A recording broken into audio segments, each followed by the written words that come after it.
Magluluto ako ng vegetable soup. Ito na naman ang inyong Inday Koracha, muling magpapabida dito sa social media.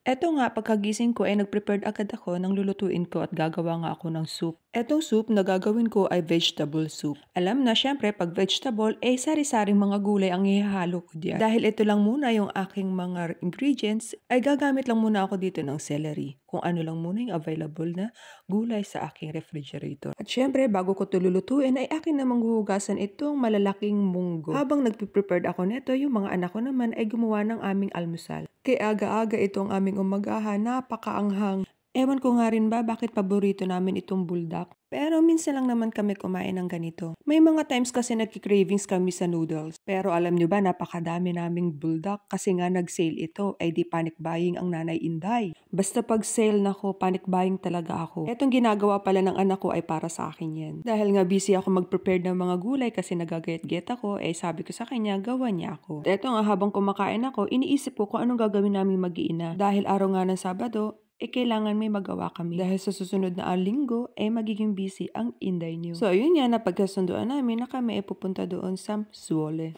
Balik na tayo dito sa ginawa kong soup. Ang weird ng kulay. Pero syempre, kahit weird ang kulay niya, napaka-healthy niyan. Yung mga anak ko, weirdong-weirdo talaga sa kulay nitong niluluto kong soup. Sabi ko sa kanila, nako, healthy to, wag kayo. At eto na nga, nasa sasakyan na kami pa ipupunta na doon sa Suole. Eto guys, itong daan na pinapakita ko sa inyo, ito yung daan na dinadaanan ko sa gabi. Na-imagine nyo guys. Ayan, eto yung daan na papunta doon sa aking pinagtatrabahuhan.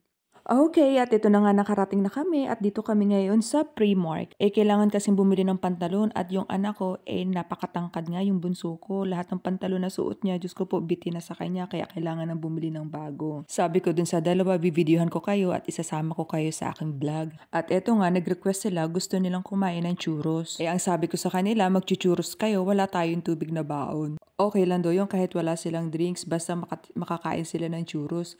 Masarap pala itong churros guys. Kasi sa totoo lang hindi ako mahilig. So ito na nga guys yung sentrum ng Zuole. Pag araw ng Sabado, meron ditong tinatawag na big market. Kaya talaga ako pumunta dito sa Zuole kasi gusto ko rin makabili ng isda. Nako, sa kasamaang palad, hindi ako nakabili ng isda kasi inuna ko yung mga gamit ng mga bata. Kaya sa next Saturday na lang ulit. At eto nga, nakauwi na kami ng bahay at tapos na rin kumain ng hapunan. Ang natirang soup ay ilalagay ko sa freezer. Regards po sa aking mga family dyan sa Pilipinas. Hanggang sa muli. Bye. Doy!